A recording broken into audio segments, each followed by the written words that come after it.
สบายดีเบิร์ดทุกคนทุกคนเด้อพี่น้องจ้าสบายดีเบิร์ดทุกคนยินดีต้อนรับสู่ช่องแม่น้องบอยคือเก่าคือเดิมจ้าพี่น้องไปจ้าไปหาครัวเขียดทรายกับปลาบัวจ้ามันยึกมันเยยหนากับพระท่านในล่างแม่ใหญ่น้องโซ่เพิ่นถาอยู่กลางทงไปก็เพิ่นสิถาโดนป้าพี่น้องป้า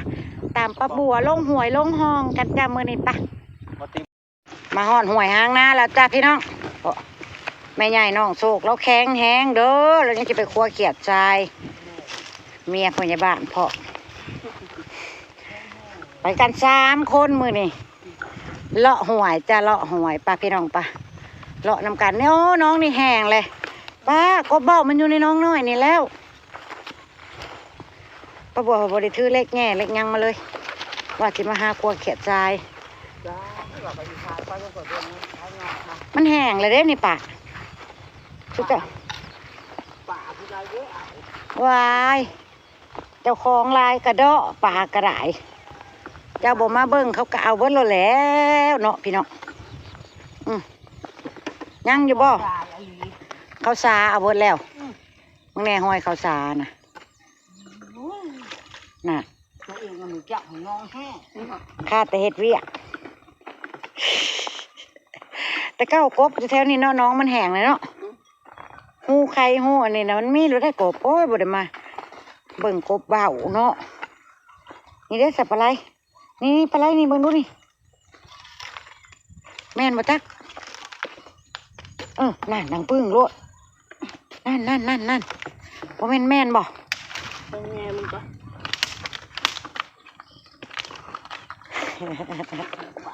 มีแม่ใหญ่บวชตัวให้แต่คุดเมียพยาบาลว่ะยังบ่ป้าป่านะนี่น้ำวังน้ำแนวนี่โอ้ยน้ำบ่ทันได้แห้งเด้อพี่น้อง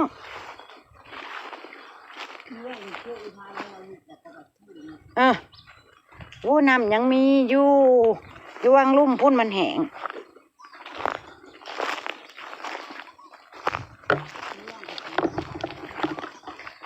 น้ำยังมีอยู่ป้าเอ้ยเฮาสิได้ครัวบ่ล่ะน้ำมันมาแต่ไสอันนี้นะอยู่วังลุ่มพุ่นป้าลงวังลุ่มคันนั้นน่ะอยู่วังหางนะคอยพุ่นเขียดวันนี้น้ำมันยังมีน้ำเนาะเอาแม่ไอ้โซกับมาน้ำพี่น้องนั่นม่วนเด้อมื้อนี้ไปกันหลายคนหาหน่อไม้เลยบ่เฮ้ยนั่นแหละ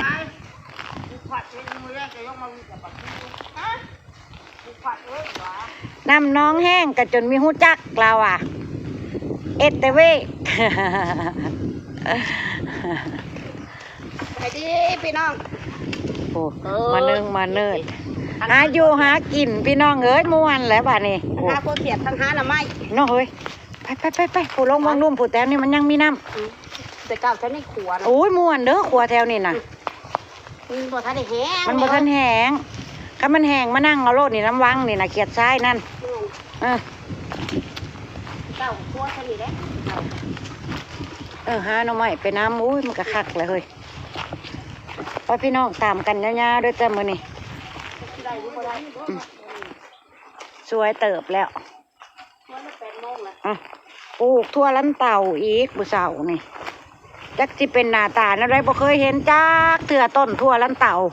แต่ว่าเคยได้กินอยู่ดอกตอนอยู่ไทยพี่น้องเคยกินได้กินพัดกินยางเพิ่นอยู่แต่บ่ฮู้ว่าต้นเพิ่นเป็นแบบใดสิเห็นบัดนี้ล่ะปลูกแล้วเรียบร้อยจ้ะ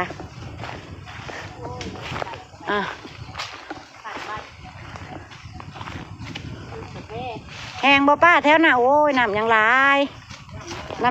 ยับลงวังลมไปมาเด้อหอดบอนครัวเลยได้พี่น้องแต่ว่าดินเพิ่นยังซุ่มแห้งยังเปียกแห้งอยู่โอ้ยตื่นมาพักพวกกระจักไปหอดไซเลยพี่น้อง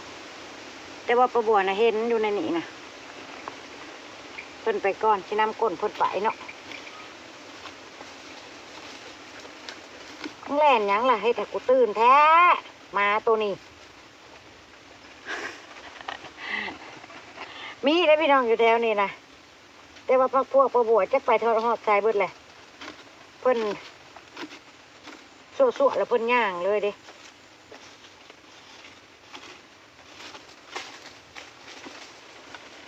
ประบัวบัวสวนละย่างได้ประบัวเอาอีดีรอเลยได้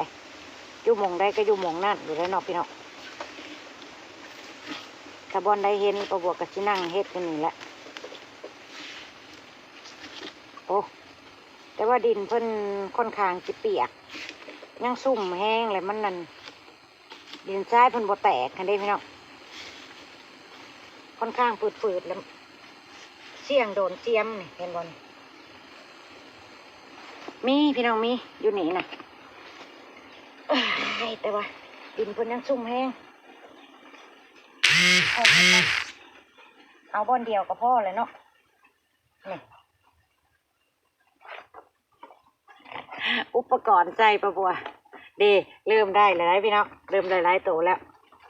ห้องกระลงมาฮอดเอาอยู่บอนนี้ละไม่ต้องไปต้องมาใส่ดอกนี่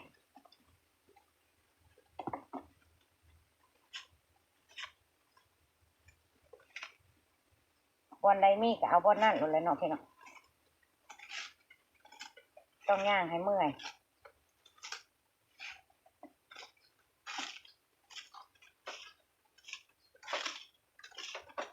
ตอนแรกประบัวว่าสิชวนเก็บลงมาอีกนะว่าปลูกยังเสร็จรอให้เพิ่นตื่นนอนแล้วว่าสิชวนเพิ่นลงมาเลาะอีกพอดีไม่ใหญ่ไอโซชวนอย่างนี้นี่พี่น้องนี่ดินมันยังซุ่มดินมันยังบ่แตกเลยขันเฮาเฮ็ดไว้เลยสิบ่เห็นโตเพิ่นแต่ว่าเขียดนะมีจ้าเดี๋ยวนี้นะถ้าต้องคอยเฮ็ดเอาแบบนี้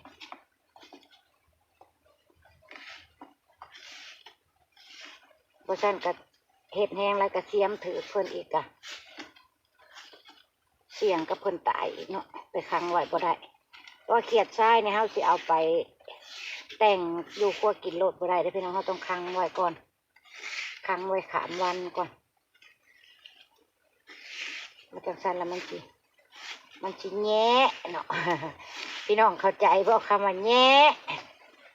ดินไปทางใดอีกล่ะ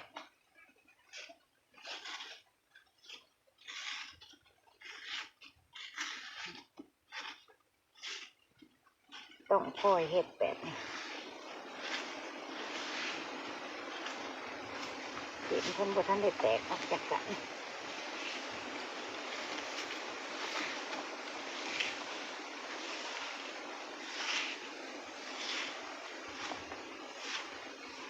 ก็บอกคิดว่าน้ำแห้งเบิ่นแล้วมันลงมาพันน้ำยังหลายอยู่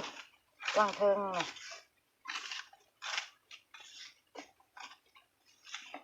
นี่ตอนเห็นก็เห็นเอาเลยตอนบ่เห็นก็บ่เห็นต้องใช้เวลาพี่น้องหาเขียดทรายใจห้อนบ่ได้จ้ะโอ้ยน่ะโตเพิ่นกับสีคือทรายนี่แหละจ้ะเขียดหน้านั่นแหละเขียดจะหน้าเนาะเพราะเขาเบ้าแล้วเพิ่นเอิ้นเขียดทรายตอนเพิ่นอยู่ในน้ำเพราะว่าเขียดจะหน้าบ้านป้าบัวว่าอ้าวไปทางใดอีกน่ะมันบ่ได้อยากเห็นเด้อพี่น้องเอ้ยเห็นแต่เบ้าอีแหละ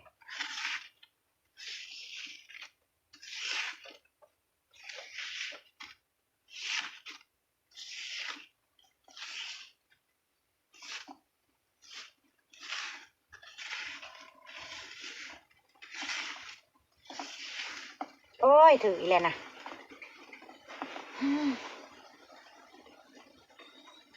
ถืออีแล้วพี่น้อง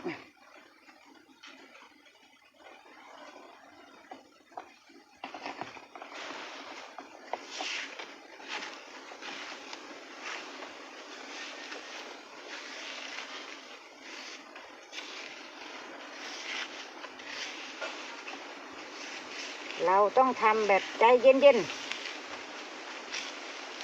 นะพี่น้อง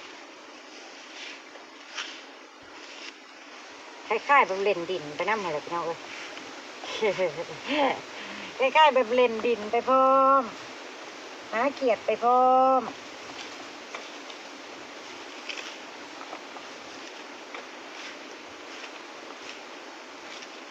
น่ะนี่พี่น้องเป็นเบาเป็นกระม่วนอยู่ไหนพี่น้องเอ๋ย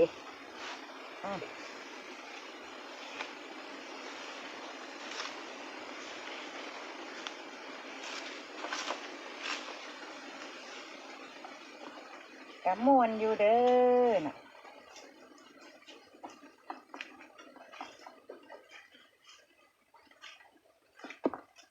พักพวกประบวจ้าไปฮอดไซส์เลยพี่น้องเอ้ยมิดเสียงเลย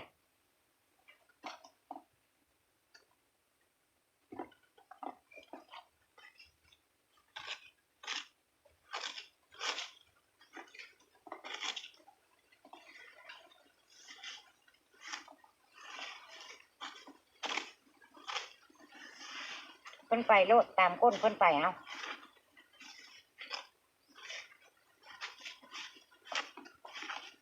ประบวสิเอาแถวนี้ซะก่อนเนาะไอ้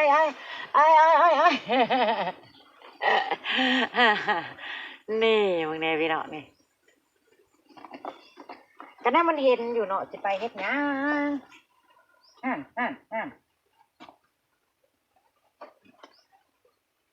ถือว่าลายอยู่เลยพี่เนาะ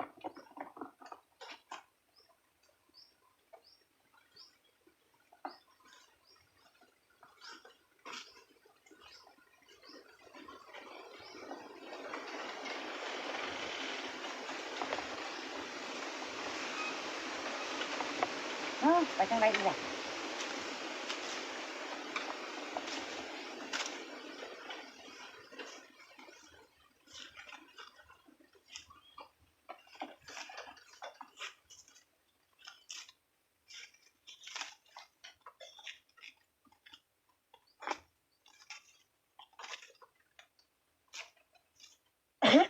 มกพี่น้อง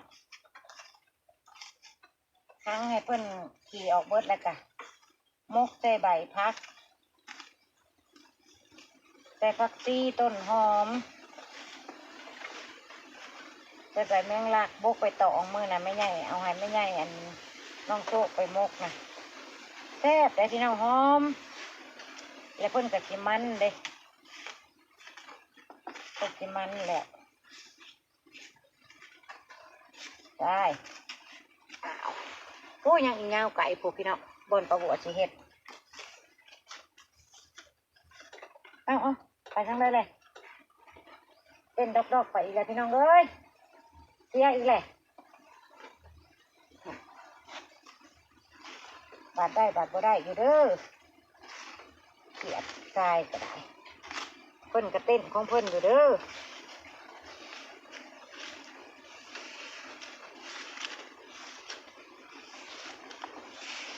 แต่ว่าดินเพิ่นยังเปียกแห้งเลยประบวจะให้เห็นแบบว่าเป็นโบกคือมือน่ะคือสิบ่เห็นดอกพี่น้องคือตอนประบวมากับอันเจี๊ยบนะมันนั่นดินมันเปียกเลยดินมันบ่แตกอะครับมันเวลาเขาสวดไปแบบนี้แหละขึ้นมากับเสียมไปเลยเด้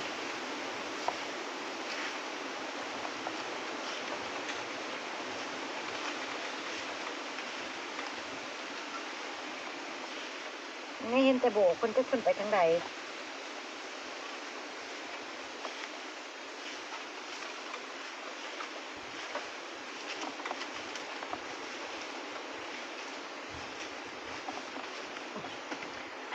เห็นแต่มือประบวบแบบบอกพี่น้องเบิ้งประบวบเปลี่ยนมุมให้ใหม่ก่อนสิพากันอ้วยกลับแล้วพี่น้องแม่น้องโซ่เพิ่นหาหน่อไม้พี่น้องนะก็ได้แกงเลยได้เนาะบักลายหนึ่งตายไม่เท่าเขียดเจ้านะแล้วว่าพี่น้องไม่เท่าเราบ่อยเบิ้งซ้ำแล้วว่าเราบ่ได้เราบ่เห็นหุงนี่ลูกวางหนึ่งนี่นี่แหละค่อยคั่วอ้วยมาหาก่อยนี่เราต้องบ่ได้อีหลีเนาะก็ไม่ได้เฮ้ยยังวะอย่าคั่วบาดเลิกป้ามันอยู่ตื้นๆนั่นจังหวะอยู่มือนะประบวเอาอยู่หม่องเก้าพี่น้องบ่ได้น้ำก้นคือเพิ่นไปจ้อยนั่งอยู่บนเดี่ยวบนประบวนั่งอะไรมาหักประบวบ่ได้ท่ายให้เบิ่งนั่งพัวผู้เดียวม้วนมึงเลยพี่น้องโอ้ได้ปกหลายๆหนึ่ง กาสิกับบ้านกับช่องกันแหละจ้ะพี่น้องพออยู่พอกินแล้วซ้ำนี่มกไปทำลาพัดจากแล้วจ้าพอคลิปหน้าจ้าพี่น้องไปแล้วจ้าสบายดีเน่ยังไรอยู่